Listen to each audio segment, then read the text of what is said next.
ახალი მოძრაობა ეროვნული თაობა დააფუძნა MMA-ის მებრძოლმა გიორგი ქართველიშვილმა, როგორც მან გუშინ გამართულ ბრიფინგზე განაცხადა, ორგანიზაციის მიზანი სიწმინდეების წინაპრების რელიგიისა და ისტორიის შეურაცხყოფაზე მყისიერი რეაგირება იქნება და რომ ისინი მათი მხრიდან ყველანაირ ქმედებაზე პასუხისმგებლობას იღებენ და მზად არიან თუნდაც ციხეში წასვლისათვის. იურისტები ორგანიზაციის შექმნაში ძალადობრივ ნიშნებს ხედავენ და ამბობენ, რომ მსგავსი დაჯგუფებების შექმნა სისხლის სამართლის კოდექსით დასჯადია. ახალი მოძრაობის დაფუძნებას აფასებენ ქუთაისში.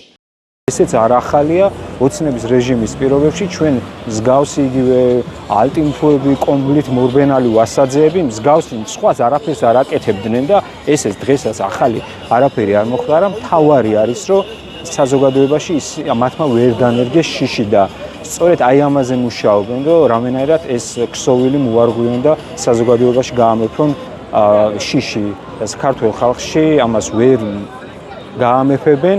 ნახე ძალიან სასაცილო პრესკონფერენცია დღეს, რაღაცა კადიროველების პრესკონფერენცია, რომელმაც დაგვიანონსეს, რომ ძალადობრივ ჯგუფს ქმნიან, რომ ყველას გაუსწორდნენ, ვინც არ მოეწონებათ, ვინც თვითონ მიიჩნევენ, რომ რაღაცა სიწმინდეების შელახეს თუ ასე შემდეგ და ეს არ არის ნორმალური ქვეყანა. ნორმალურ ქვეყანაში ძალადობრივი დაჯგუფებების ჩამოყალიბება პირდაპირ აკრძალულია და პირდაპირ კანონდარღვევა, თუმცა დღეს ხელისუფლება ცხადია გამოცხადებული ხელისუფლება ამაზე თვალს ხუჭავს, მაგრამ მაგ კადიროველების და სხვა ხალხის და თუნდაც ამ ხელისუფლების არავის არ ეშინია.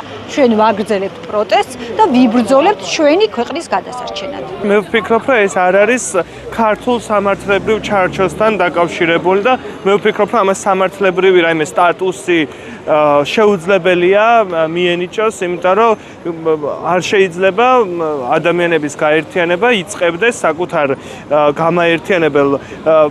გაერთიანებას და გამაერთიანებელ ნიშნად იღებდეს რაღაცა ძალადობისკენ მოწოდებას და იმ დაშვებას, რომ აქ მოდის ადამიანები, ან აქ ვიკრიბებით ადამიანები, რომლებიც არ უშინდებიან რაღაცა კანონდარღვევას.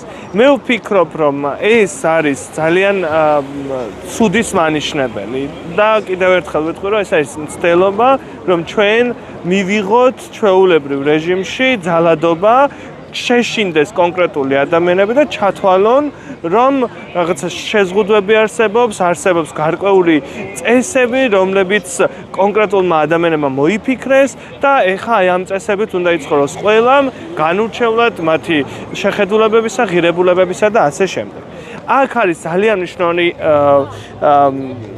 ფაქტორი, რომ ეგრეთ წოდებული ეს მორალის პოლიცია შეუძლებელია იყოს ქართულ კანონმდებლობასთან, საქართველოს კონსტიტუციასთან და ზოგადად ქართულ იდენტობასთან დაკავშირებული, იმიტომ რომ შეუძლებელია ქართველებისთვის არატოლერანტული ღირებულებების დაცვა ვაქციოთ ქართულ საქმეს.